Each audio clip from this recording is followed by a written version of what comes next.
e aquele homem ali veio a falecer. E ele deixou 2 filhos pequenos, uma esposa que tinha acabado de fazer uma cirurgia de câncer, que não está podendo trabalhar. E aí eu não fui no enterro, né, mas alguns colegas nossos foram no enterro e falaram que aquela mulher estava inconsolável, chorava desesperadamente, e ela só falava o seguinte: o que vai ser da minha vida? O que eu vou fazer agora? Sábado passado, um jovem trabalhador, mestre, técnico de segurança do trabalho, fazendo o trabalho dele lá, fazendo as operações, usando rádio,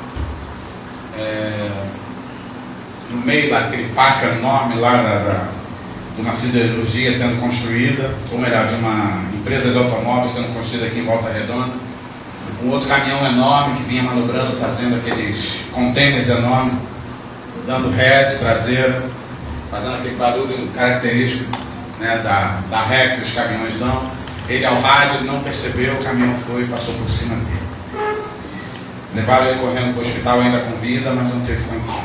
Também deixou filhos e uma esposa que também não trabalhava, e ela ali desesperada, chorando a morte daquele pai.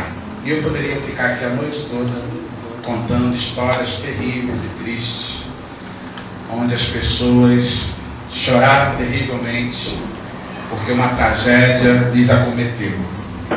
Quando isso acontece, alguns textos da Bíblia fazem com que a gente entre em crise. Abra aí Mateus 5:4. Evangelho de Mateus, capítulo 5, versículo 4.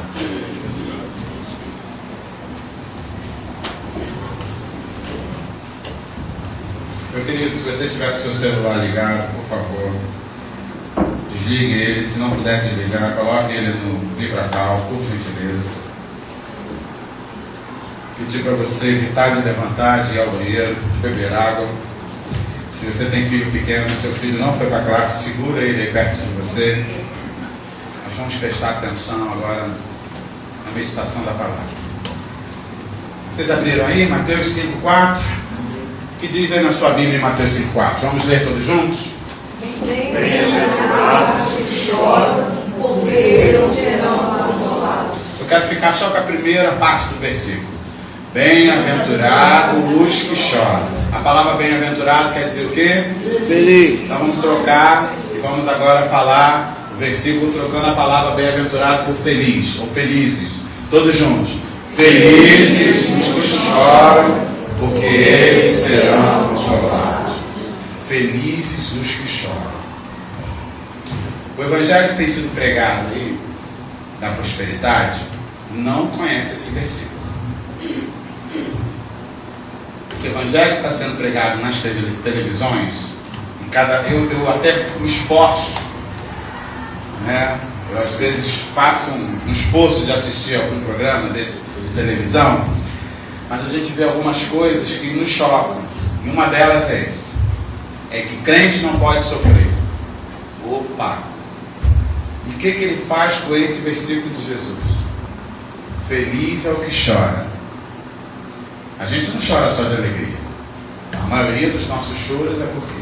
Por tristeza, por lamento, por angústia. O que te tem feito chorar, meu querido? O que está te angustiando hoje? Alguns de nós aqui não conseguimos nem prestar culto. Viemos para cá arrastado. Sabe lá, Deus, o que está passando no teu coração? A ansiedade, a preocupação nossa é tão grande. E eu não estou querendo dizer que elas não são válidas, pelo contrário. Eu quero dizer que essa sua ansiedade, essa sua preocupação, ela é legítima sim. Provavelmente você está preocupado com algo muito sério, algo que tem tirado sono. Alguns de nós, como eu, vivemos uma luta de anos, batalhas de anos, que às vezes a gente acaba se convencendo que é o nosso espinho na carne, né? A gente acha, isso não vai ter jeito, eu vou ter que aprender a viver nesse sofrimento. Felizes são os que choram. E eu queria estar meditando nessa noite exatamente sobre isso. Ser feliz chorando é uma contradição muito grande. E se tem uma coisa que a Bíblia tem, é nos fazer entender contradições. O padrão do mundo, o critério que o mundo usa para que a gente alcance a felicidade é completamente diferente do padrão humano. E o que eu quero hoje aqui me permitir, usando uns atributos que eu estou fazendo agora domingo de manhã, que é estar dando aula única e classe única, usando então meus atributos recentes recebidos como mestre, oficialmente, né?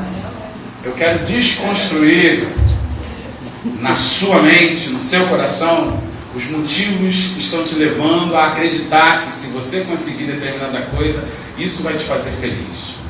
Porque o que o texto está dizendo é que se você chora, você é feliz. Você vai ser feliz.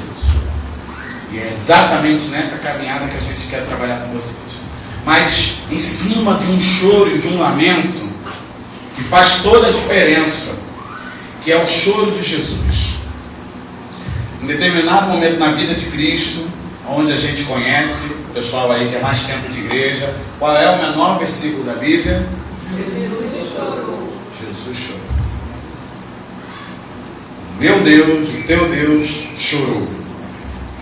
E o ambiente, o contexto onde Jesus chorou, se encontra aqui. Vamos ler lá em João 11, 32, 37. Vamos ler todos juntos aqui para que a nossa versão fique junto.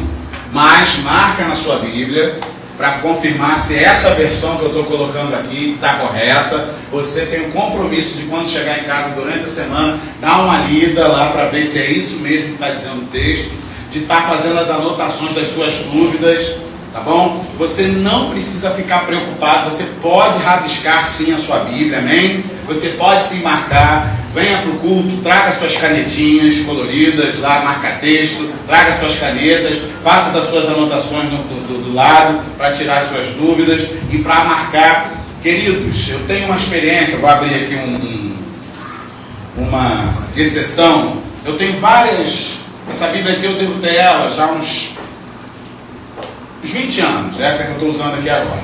É a minha Bíblia de estudo. Eu tenho uma Bíblia de pregação e uma Bíblia de estudo. A minha Bíblia de pregação se extraviou. E eu e Soraya estamos numa luta lá em casa, porque, tadinha, como marido, eu estou culpando ela de ter perdido a minha Bíblia de pregação. E eu estou usando então a minha Bíblia devocional. Quando eu folheio essa minha Bíblia devocional, eu levo alguns sustos, porque eu tenho aqui respostas de Deus. Eu marquei aqui algumas assim, 1994, Deus confirmando que eu vou casar com Soraya. Olha que coisa maravilhosa, que coisa linda. E aí eu vendo outras aqui, né? Eu falei, gente, isso eu não cumpri. Deus falou comigo e eu fugi, né? Pastor, imagina do que eu estou falando, né? E aí a gente tem vários textos que a gente vai olhando na palavra de Deus, aqui, e eu vou vendo de respostas de Deus, de busca de oração, e está marcada na minha Bíblia. Então, muito da minha história espiritual, minha história com Deus está aqui, escrita aqui. Você precisa fazer isso. A Bíblia precisa se tornar o seu diário espiritual. Amém? E aqui nesse texto, diz assim, vamos ler todos juntos? Tendo, pois, Maria chegada onde Jesus estava, e vendo lá o sol a seus pés, dizendo, Senhor, se tu estivesse aqui, meu irmão não teria morrido. Jesus, pois, quando a viu chorar, também chorando junto com ela, moveu-se muito em espírito e perturbou-se. E disse, onde o puseste? E disseram, Senhor, vem e vê. Jesus chorou. Disseram os judeus, vede como o amava. E alguns deles disseram, não podia ele que abriu os olhos do céu, fazer também com que este não morresse? Queridos, que Jesus nessa hora possa verdadeiramente consolar o seu coração. Se tem uma coisa que o Espírito Santo de Deus é especialista, é consolar, é confortar, é fazer com que você, no meio do desespero, você tenha paz. Essa talvez é a maior bênção que eu busco de Deus, ter paz. Eu preciso ser um servo de Deus onde as notícias ruins não me abatem. Eu procuro esse tipo de vida, eu procuro esse tipo de santidade. Só que quando a gente busca isso, que vai acontecer? Vai inundar o meu ouvido de notícias ruins, para que eu exercite isso e eu desenvolva a paz. Nesse contexto, nessa história aqui, nós vemos Jesus indo visitar um amigo muito íntimo, e diz a palavra de Deus, e se eu estou enganado aqui, os teólogos de plantão podem me corrigir depois da mensagem, nós não temos na Bíblia uma família tão íntima de Jesus, fora do círculo dos discípulos oficiais, dos apóstolos, que a família de Lázaro, Maria e Marta. Essas eram pessoas onde Jesus frequentemente os visitava ali em Betânia, passava dias ali com eles, então eles eram muito íntimos. E Jesus ficou sabendo que Lázaro estava doente, e Jesus então foi a esse caminho. Mas no decorrer dessa caminhada, até Jesus sair lá de Jerusalém e chegar aonde Lázaro estava, Jesus foi parado várias vezes para ministrar a algumas pessoas. Isso o atrasou. No meio do caminho, Jesus recebe a notícia então que Lázaro tinha falecido. Quando ele se aproxima, Marta, ou Maria, né? Ela vem em direção a Jesus e questiona Jesus. Volta aí para eu ter certeza quem é. Volta aí, Maria, isso mesmo. Maria então, vendo que Jesus se aproximava, ela chegou perto de Jesus e perguntou, vocês lançou aos pés de Cristo e falou: Senhor, se você estivesse aqui, ele não teria morrido. Ela então sabia que a presença de Jesus na vida de Lázaro podia mudar a história, mas Jesus não chegou a tempo, Jesus chegou atrasado. E aí o que aconteceu? Ela ali se lamentando do ocorrido, muito triste. Jesus então, vendo aquela cena, vendo a irmã de Lázaro, vendo a sua amiga chorando, vendo a sua amiga lamentando a perca de um irmão, e alguns de nós aqui já passamos por isso, talvez a maioria de nós aqui já perdeu um ente querido, já perdeu um amigo querido. A gente sabe como é dolorido, como é ruim perder alguém, ainda mais quando a gente não está esperando. Quando você perde uma pessoa querida por uma doença terrível, que fez aquela pessoa sofrer. Jesus então, olhando ali aquela cena e vendo que outros amigos de Lázaro também estavam chorando, estavam ali se debulhando em lágrimas, Jesus olhou naquela situação, seu espírito se moveu, se conturbou, se perturbou, e ele também chorou. Jesus chorou. E eu queria estar meditando nessa noite com vocês sobre o que leva o nosso mestre Jesus a chorar. Por que Jesus chora? Jesus não é Deus. Ele não sabia o que ia acontecer com Lázaro. Ele já não sabia por que ele tinha ido para lá. Ele já não sabia que Lázaro iria ser ressuscitado.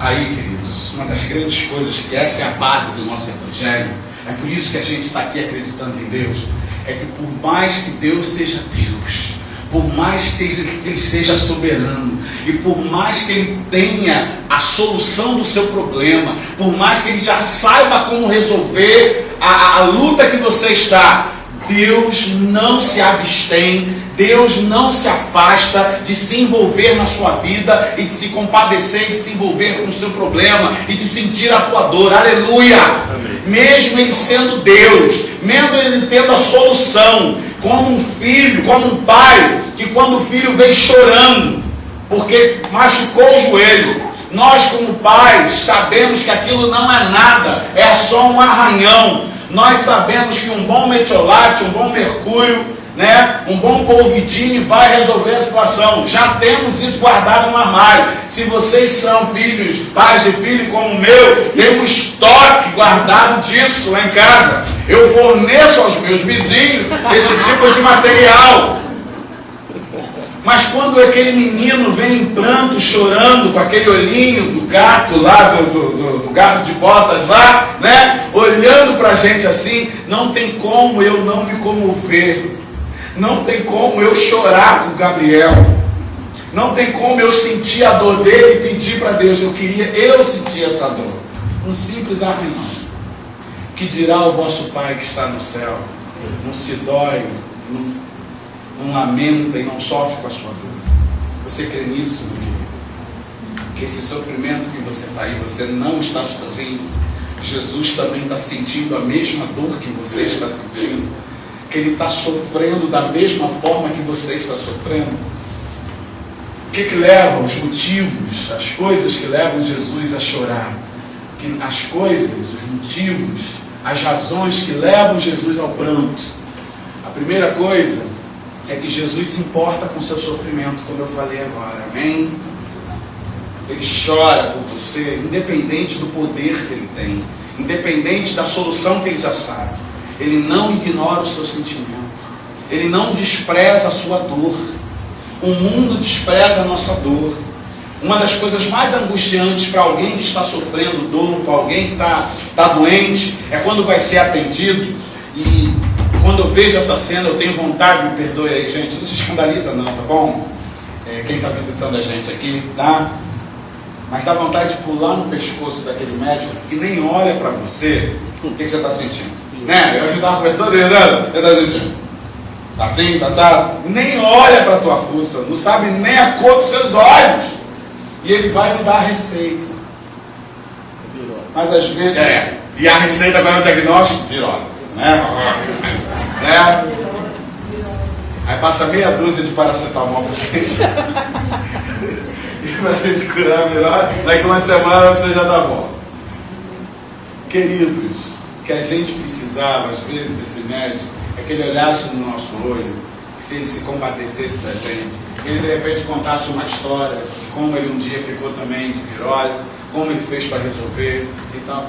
Eu tenho certeza que metade de nós já sairíamos do consultório bem melhor.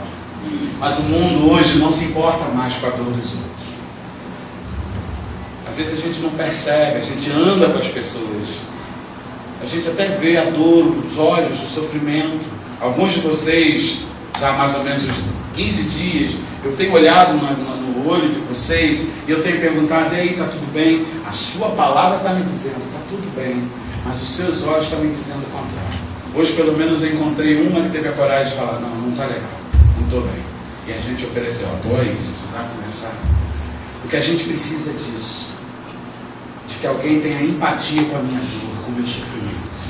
Mas, meus queridos, nós somos humanos, nós somos falhos, e nós, às vezes, quem está do lado, às vezes, não vai perceber isso. O nosso médico, o nosso esposo, às vezes o nosso filho, a pessoa a quem a gente esperava, é dali que vai vir o socorro, não veio. E aí o sofrimento é maior, a dor é maior. Mas eu tenho uma coisa para te dizer, como diz o texto aqui. Jesus, então, quando viu Maria chorar, ele moveu-se neles com o seu espírito, e muito, moveu-se muito o espírito de Jesus. Ele ficou triste. Ele ficou, tem uma versão mais antiga que diz que ele ficou angustiado, agoniado. E Jesus então se perturbou-se, ficou constrangido, ficou ali triste. E ele chorou por causa do choro de Maria. Oh, aleluia. Você crê nisso, querido?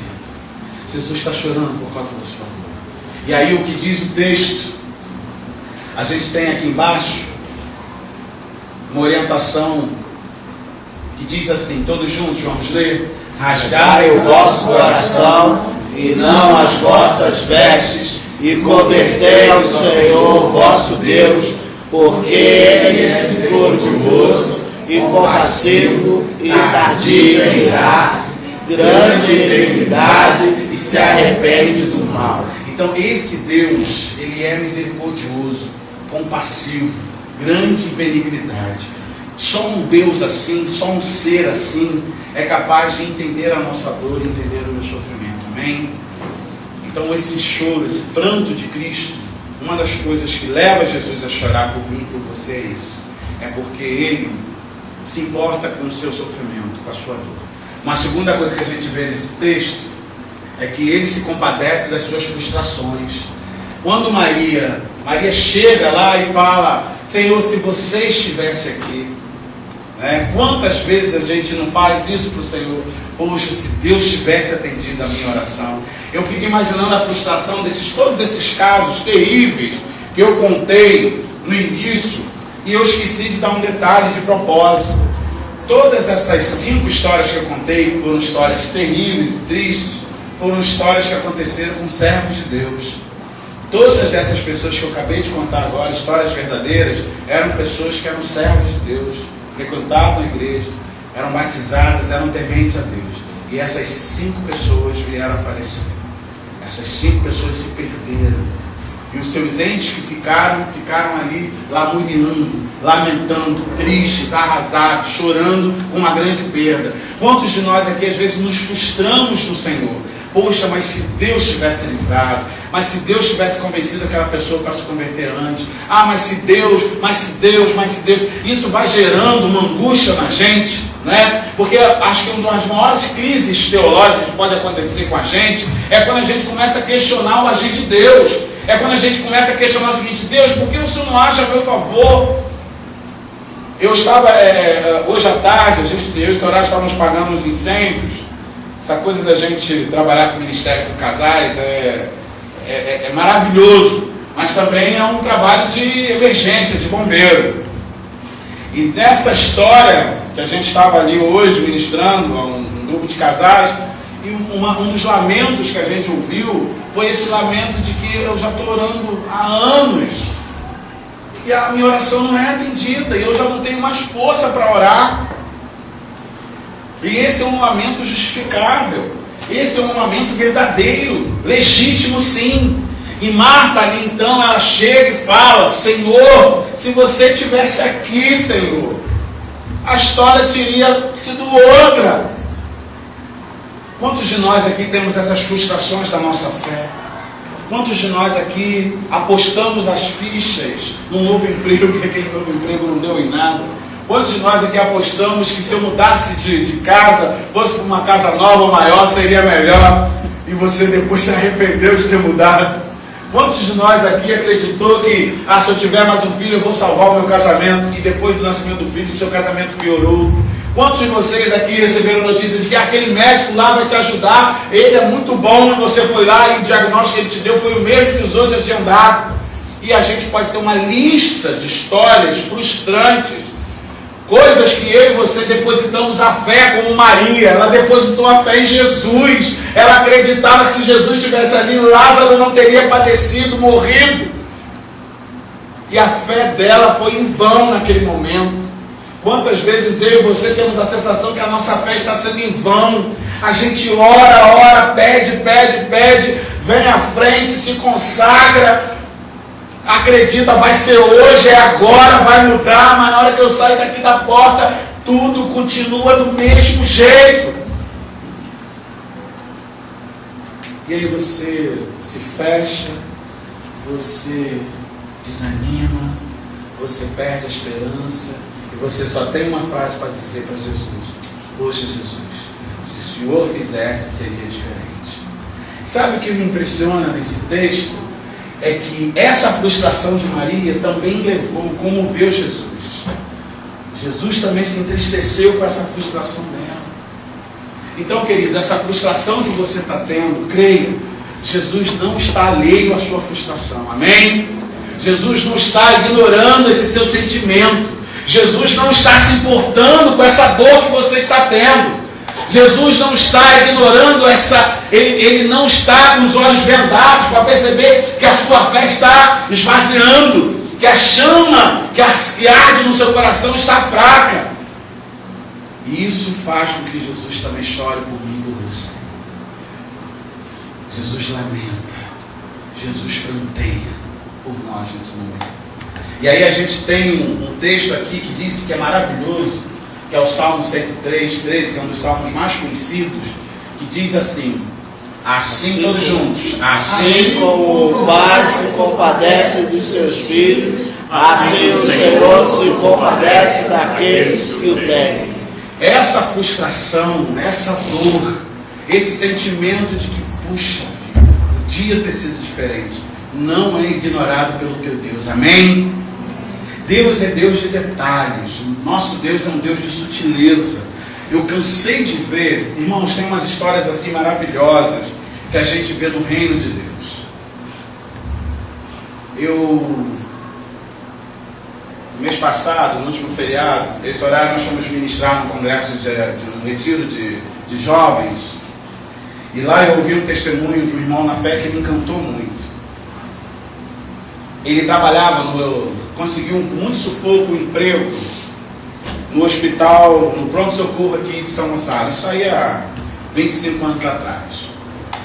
E só que tinha um detalhe, ele tinha um problema muito sério em não ver sangue.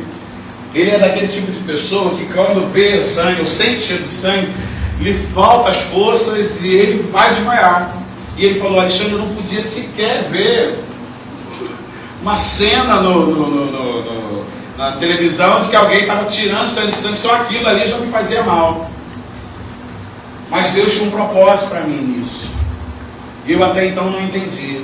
Consegui esse emprego no pronto-socorro, apenas para ser porteiro. Primeiro dia de plantão meu, à noite, chega um carro, o pessoal desesperado estava pedindo uma cadeira, falando que uma senhora tinha sido atropelada. Ele olhou, viu que a senhora estava sentada no banco, chegou, botou a cadeira do lado, foi pegar a senhora para colocar, essa senhora atropelada. Quando ele botou a mão nessa senhora, a nuca dela estava toda ensanguentada, né? O couro cabeludo dela tinha rasgado, ele botou sentindo a mão, aquela sangueira toda, e ele falou que ali foi o batismo de sangue dele. Naquela hora ele falou, Senhor, ou o Senhor me cura, me liberta disso, eu não vou aguentar. E ele estava com a mulher no colo, e agora como é que eu vou fazer? E ele pensando, se eu largar essa mulher aqui agora, os filhos dela vão me atropelar. Ela está atropelada, mas eles vão me atropelar. E ele sentiu aquela força vindo do céu, vindo de Deus, ele conseguiu colocar aquela mulher ali, e ele falou que a partir dali ele não teve mais nenhum problema. Como ele então virou um cara corajoso, sangue, ver essas coisas, o ortopedista que estava querendo tirar férias anos no pronto-socorro, mas não encontrava ninguém que fosse capaz de fazer lá o... Como é que é o nome desse pessoal que faz? Gesso, gessista.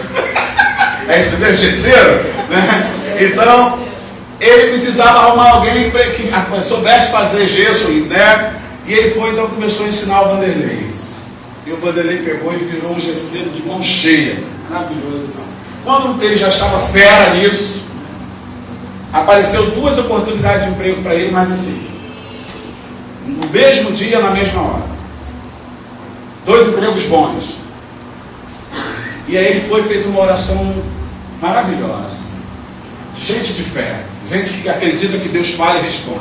Ele falou assim, Deus, eu preciso marcar a entrevista no mesmo dia, no mesmo horário, em locais diferentes. E ele falou, Deus, e agora? O Senhor conhece a minha história, o Senhor sabe o que eu preciso, mas eu não quero escolher, eu quero que o Senhor escolha por mim. Ele orou e falou assim, se o Senhor deseja que eu vá fazer a entrevista no hospital do Rio, que o Senhor me acorde 10 para 7. Se o Senhor deseja que eu vá fazer a entrevista aqui no hospital das clínicas, o Senhor me acorde 5 para 7. E ele não botou o despertador para despertar. Incrivelmente, 5 para 7 ele acordou. Ele não duvidou. Deus deseja que eu vá fazer a prova lá na HCN. Chegou lá, na HCN de Niterói, Hospital de Niterói, fez a prova, tudo bem, foi aprovado, pegou o emprego dele. Passado alguns anos, sentiu uma vocação, um chamado, foi para o seminário, foi consagrado, virou pastor. Nesses últimos 2 anos, a Amil, que é dona do HCN, entendeu que deveria ter um trabalho de capelania na rede Amil. Sabe quantos capelões existem na rede Amil, queridos? 1. Sabe quem é o capelão da rede Amil? Pastor Vanderlei. Deus é Deus de capricho. Deus é Deus de detalhes. Aquele homem que não podia ver sangue começou a aprender a fazer gesso, recebeu 2 convites de emprego, colocou para o Senhor, que caminho o Senhor quer que eu vá? Deus deixou bem claro, porque Deus estava vendo lá na frente, eu vou fazer de você um capelão. Quem não sabe o que é capelão, o que é capelania? É um pastor autorizado a ministrar as pessoas nos hospitais. Olha que coisa tremenda, olha que ministério maravilhoso. Deus é Deus de detalhe. Então essa sua frustração aparente, calma, querido, Deus vai honrar você. Deus se compadece dos que o temem. Você não perdeu o temor ao Senhor, não perca. Você crê que Deus é Deus, que Deus é Senhor, que Deus é contigo. Se você crê nisso, Ele vai se compadecer de você. A outra coisa que a gente percebe nesse texto é que Jesus sofre com a nossa falta de vida. A grande questão é essa. Jesus chamou eu e você para vivermos vida e vida abundante, para nós termos vida tremenda. Só que para pensar, queridos, como eu e você, em várias áreas da nossa vida, a gente vegeta, a gente não vive. Nós somos zumbis, somos mortos-vivos. Vamos levando a vida assim, aos trancos e barrancos. As pessoas olham para a gente e não veem a luz de Jesus. A gente não consegue viver em paz, a gente não tem sossego, a gente não tem alegria da salvação, a gente não tem alegria no viver. E isso é terrível e maravilhoso e frustrante. E aí a gente vê lá que Jesus pergunta: onde é que vocês colocaram o corpo? Jesus, e aí fala: vem cá e vê o corpo. E quando Jesus foi chegando, Jesus então ali se derrama em lágrimas, porque vê o amigo dele naquela situação. Olha, vê aquela pedra enorme, contempla o túmulo do seu amigo Lázaro, e ali Jesus chora. E essa falta de vida na vida de Lázaro angustiou tremendamente Jesus. Você entende isso? Quais são as áreas da sua vida que você tem certeza que você precisa de ser avivado, revitalizado, revigorado? Creia nisso. Esse sofrimento que você está tendo, Jesus não está alheio a isso. Como aconteceu com Lázaro, que já estava lá morto, acabado. Jesus também está sofrendo com a sua dor. Você precisa crer nisso. O Evangelho se dá, a compreensão do Evangelho, o poder do Evangelho está nisso. Nesse Messias, nesse Cristo que se coloca no meu lugar, nesse Cristo que padeceu as minhas dores. Se eu não acredito que Jesus sente a minha dor, o meu Evangelho se torna um Evangelho muito ralo. A profundidade e o poder do meu Evangelho está em quê? Porque Jesus sofre comigo, padece comigo. Ele está sentindo as dores que você sente. Mas aí, queridos, só existe uma diferença. O choro daqueles meus irmãos no início da história, da pregação,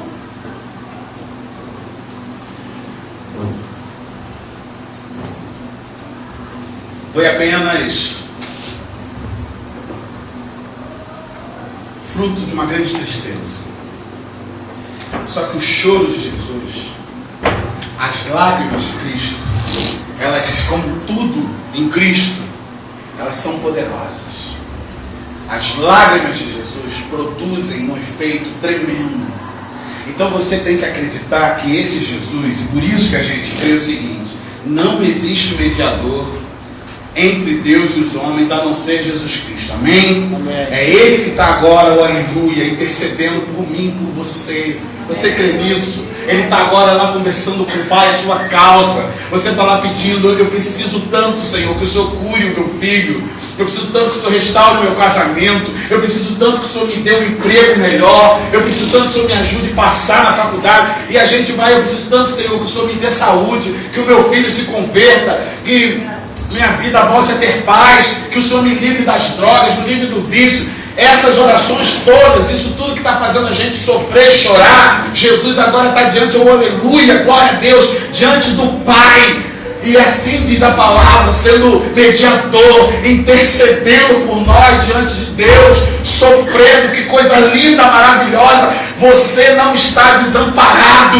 Há um advogado que está defendendo você agora. O inimigo está indo lá te acusar, mas olha quem é ele, olha quem é ela. Não são merecedores. E Jesus agora mostra, oh, aleluia, os cravos dele, e está falando: eu libertei, eu padeci, eu morri por aquela vida. E agora Jesus está apresentando diante de Deus a sua petição, o teu sofrimento. Aleluia, glória a Deus.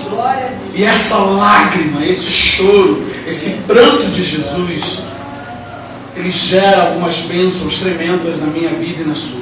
O nosso choro não gera nada. É apenas consequência da nossa angústia. Mas o choro de Jesus por mim e por você, querido, é transformador. Aleluia. O choro de Jesus por mim e por você transforma a nossa realidade de forma tremenda. Olha o que diz o texto. Avança aí, Rodney, por favor. Pode avançar. Mais uma. Assim diz o texto: e disseram então os judeus, quando Jesus então chorou por Lázaro: vede como o amava. Então a primeira coisa que você precisa entender, querido, a primeira consequência do choro de Jesus por você é para que o mundo saiba, aleluia, que Ele te ama. Ele nos ama.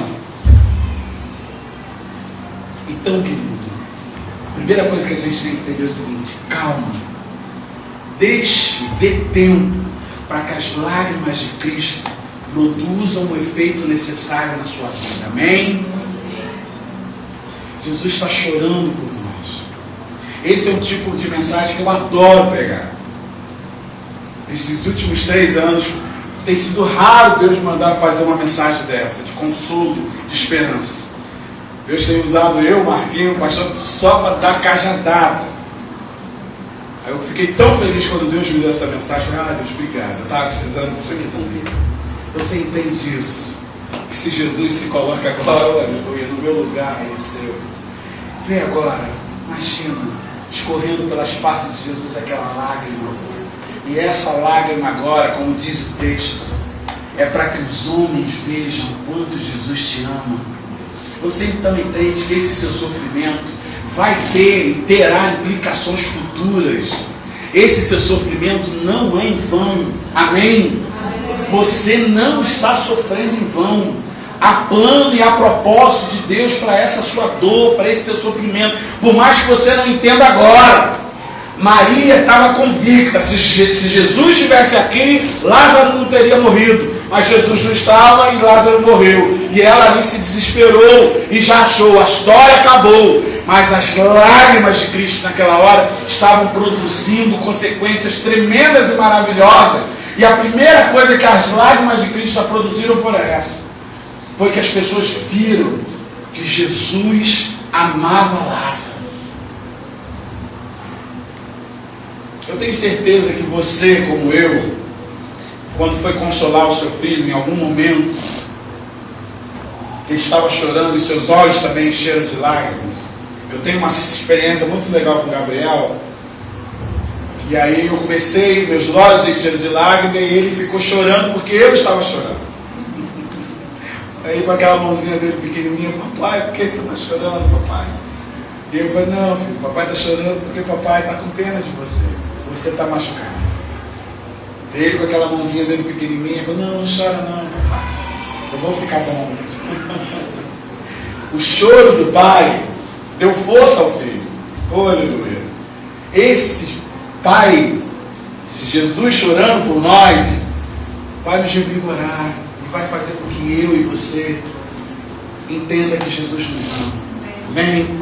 E aí olha que coisa maravilhosa. Lá em 1 João 4,10 é um dos meus textos prediletos. Olha que coisa linda. Nisto está o amor. Olha só. Deus é amor.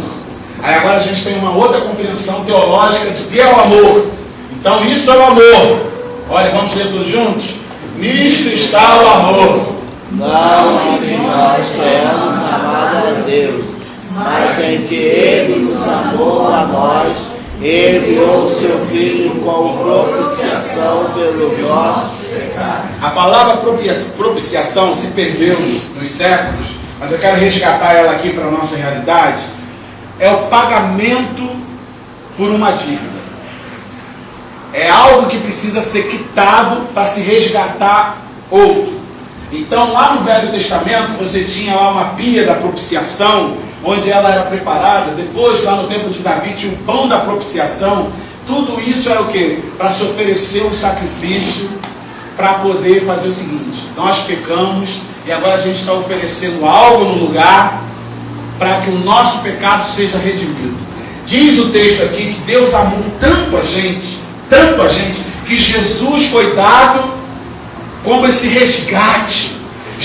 Deus já sabia, a parada lá vai ser difícil para eles. Eles não têm condição de pagar o preço, mas eu tenho.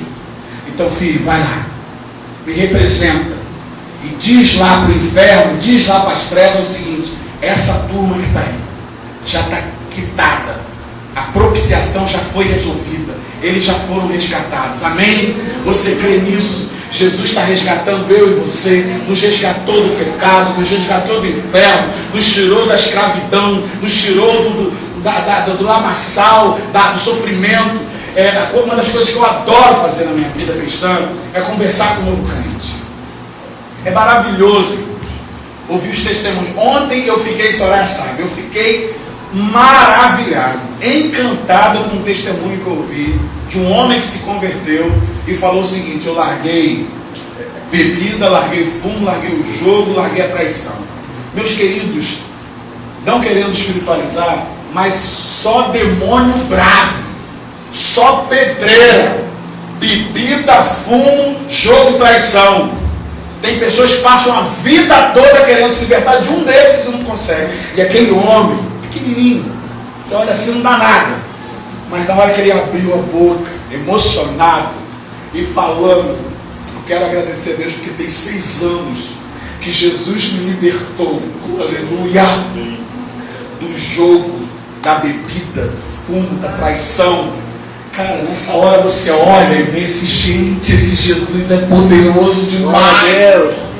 Esse Jesus é poderoso demais. E essas lágrimas de Jesus, elas geram em nós essa capacidade de entender esse amor. Por isso Jesus chora por mim e por você, para que o mundo saiba que Ele nos ama. Oh, aleluia. A outra coisa que as lágrimas de Jesus geram na minha vida e na sua vida é para que a glória de Cristo se manifeste em você. Oh, aleluia.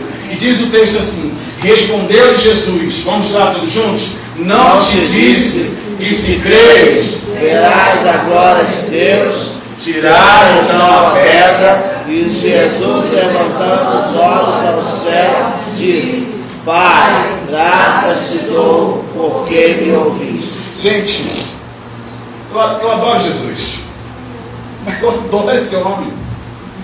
Olha que oração linda. Ele não pediu: Jesus, levanta Lázaro aí. Ele já agradeceu. Obrigado. Olha que coisa aqui. Pai, obrigado, porque o Senhor me ouviu. Gente, é maravilhoso. Ele já agradece. Ele já sabia que Lázaro já estava ali, já prontinho, né? Eu queria ver a cena lá de novo. A visão dos ossos secos resumida, né? Só para um. E voltando as coisas lá e tal, os ossos de novo sendo revestidos e os músculos de novo voltando para o lugar. Ele já estava vendo. A pedra estava lá atrapalhando, a gente não conseguia ver, né? Mas Jesus já estava vendo o milagre acontecendo e ele já estava ali agradecendo. Por quê, queridos? Esse choro de Jesus já produziu essa manifestação da glória. A gente vive cantando: obrigado, Senhor, derrama a sua Shekinah. Eu já falei, gente, isso é coisa muito séria. Ficar cantando que vem a glória de Deus. Olha lá, glória de Deus se manifestou. A carne teve que morrer. Lembra de ontem, a pregação de ontem lá na casa? A glória de Deus se manifesta num ambiente, num contexto muito especial. Essa glória de Deus se manifestou. Esse choro de Jesus por mim e por você é para isso. Para que a glória de Deus se manifeste na sua vida e na minha vida. Amém? A glória dele manifesta na minha vida. Que coisa maravilhosa. Então calma, irmão. Espera, confia. A glória de Deus vai se manifestar. Na vida de alguns de vocês aqui, eu já estou vendo. A glória de Deus já está se manifestando. Falta você só fazer o cruzamento de laços. Tira os trapos aí e vai embora. Anda. Você já está liberto. Você já levantou. Já está vivo. Vai, querido. Vai na tua fé. E finalmente... Não, ainda, né? Isso, finalmente lá. As lágrimas de Jesus produzem na minha vida e na sua uma coisa que é tremenda e é fundamental, para que eu e você voltemos a ter vida no Senhor. Amém? Então Jesus chora quando áreas da nossa vida estão mortificadas, quando áreas da nossa vida viraram desertos, viraram ambientes inanimados, ambientes onde não há vida. E essa lágrima de Jesus por mim e por você é para gerar vida em nós. O choro de Jesus por mim e por você pode ter convicção. É para gerar vida. É para ressuscitar os mortos. É para restaurar aquilo que estava derrubado. É para levantar aquilo que estava caído. Oh, aleluia. É para trazer do inferno aquilo que estava, é para trazer ao céu aquilo que estava no inferno, é para trazer aquilo que estava na sepultura de novo à vida, aleluia. Então eu e você precisamos deixar Cristo chorar por nós e nos consolar. E aqui tem João 12,46, diz assim, vamos lá todos juntos? Eu que sou a luz, vim ao mundo, para que todo aquele que crê em mim não permaneça nas trevas. Essa crença, essa fé, esse acreditar em Jesus vai nos fazer sair das trevas, amém? Quanta treva o teu coração está envolvido? Faz sua cabeça agora, meu querido. O que tem afligido o seu coração? O que tem tirado a tua paz? O que tem te feito chorar, lamentar, prantear, se debulhar?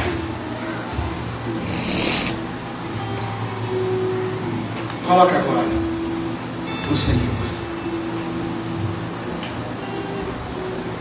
Talvez você tenha vivido em trevas, vivido sem direção, perdeu a esperança.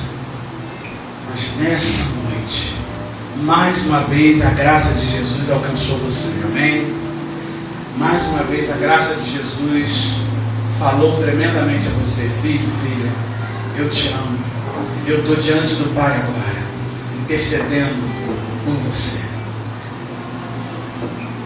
Se nessa noite, querido, você quer mais uma vez consagrar a sua vida ao Senhor e está pedindo, Senhor, por favor, me consola. Se a tua dor é grande, se o seu sofrimento é grande, mas você quer que Jesus te console nessa noite, levante a sua mão. Nós queremos orar por você, amém. Oh, aleluia, aleluia, oh, glória, aleluia. Deus abençoe a minha esquerda, Deus abençoe lá atrás. Pode abaixar sua mão aqui à frente, Deus abençoe, pode abaixar sua mão, aleluia. Pede agora, Senhor, me consola. Sabe por quê, queridos? Porque no início nós lemos, felizes são os que choram. Sabe por quê? Que bem-aventurado é quem chora no Senhor. Sabe por quê? Que feliz é quem chora no Senhor? Porque Ele te dá uma convicção nessa noite, mais uma vez, que está na palavra. Você será consolado. Você será confortado. Você vai encontrar ânimo no Senhor. Você vai encontrar forças no Senhor. A palavra será consolado quer dizer o seguinte: Deus vai enxugar as suas lágrimas, aleluia. Deus vai fazer com que os seus prantos cessem. E aí, queridos, lá em Isaías 61, eu quero trazer essa palavra como palavra profética sobre a tua vida.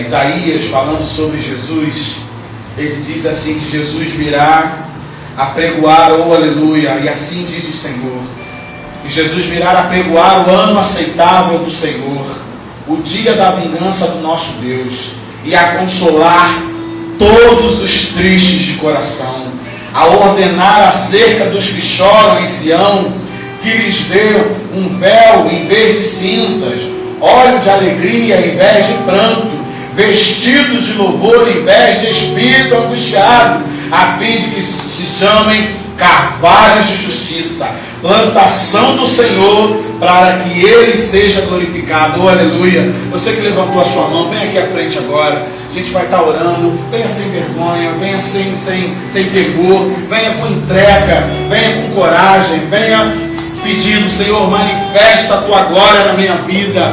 Eu quero ser consolado por ti, Jesus. Oh, aleluia. Enquanto você vem aqui à frente, o Rudney e o Marcos vão estar ministrando louvor a vocês, e depois o pastor Wilson vai estar orando com vocês. Querido, abraça o teu irmão que está do teu lado.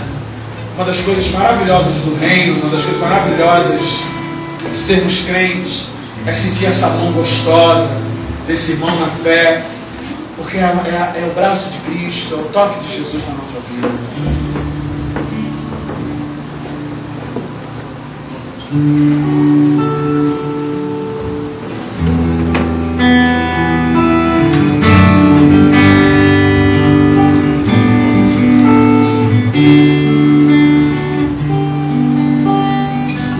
Ali vida é do Mestre,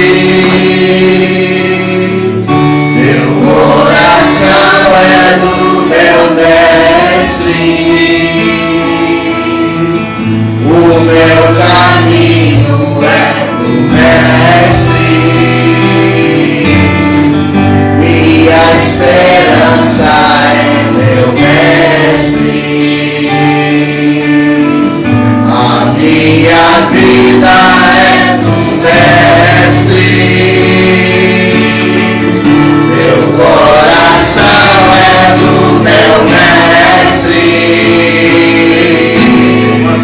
o meu caminho é do Mestre, minha esperança é meu Mestre. A Deus eu entreguei o barco do meu ser, entrei no mar afora, balões eu naveguei, não vejo mais o cais, só Deus e eu agora. A minha vida é do Mestre, meu coração é do meu Mestre, o meu caminho é do Mestre, minha esperança é meu Mestre. Na solidão da vida eu pude perceber o quanto Deus me ama. Nas ondas do inferno tentando me arrastar pra longe da presença dele, a minha vida é do Mestre, meu coração é do meu Mestre, o meu caminho é do Mestre, minha esperança é meu Mestre, a minha vida é do Mestre, meu coração é do meu Mestre, o meu caminho é do Mestre, minha esperança é meu Mestre. Amém. Senhor, nós te louvamos porque não estamos só nessa luta da vida, nas dificuldades. Obrigado, Pai, porque a tua doce presença nos conforta. Glória a Deus. Nos consola. Louvado seja o teu nome, Senhor, porque servimos a um Deus que se importa conosco, se importa com a nossa dor, com os nossos choros, com a nossa lágrima, Senhor. Pai, em nome de Jesus, toma cada um aqui nessa noite. Nós, Pai, que reconhecemos que temos passado por dias difíceis, Pai, que grande tem sido o nosso choro. Talvez até achamos que não terá mais jeito. Mas, Pai, te louvamos porque a tua graça nos basta. Te louvamos, Pai, porque essa graça renovadora tem sido derramada. Verdade, Senhor. Obrigado, Senhor, porque tu chora conosco, tu se importa com cada um de nós aqui. Muito obrigado, Senhor, pela tua doce presença nos juntos de casa. Oh, Pai, louvado e engrandecido seja o teu nome. Receba, Pai, toda a honra e todo o louvor. Oramos em nome de Jesus. Podeis acertar. Deus abençoe você. Queridos, eu quero dar uma oportunidade, já no final, a Raquel de cantar mais um hino É um hino muito bonito, uma letra muito bonita. Eu não poderia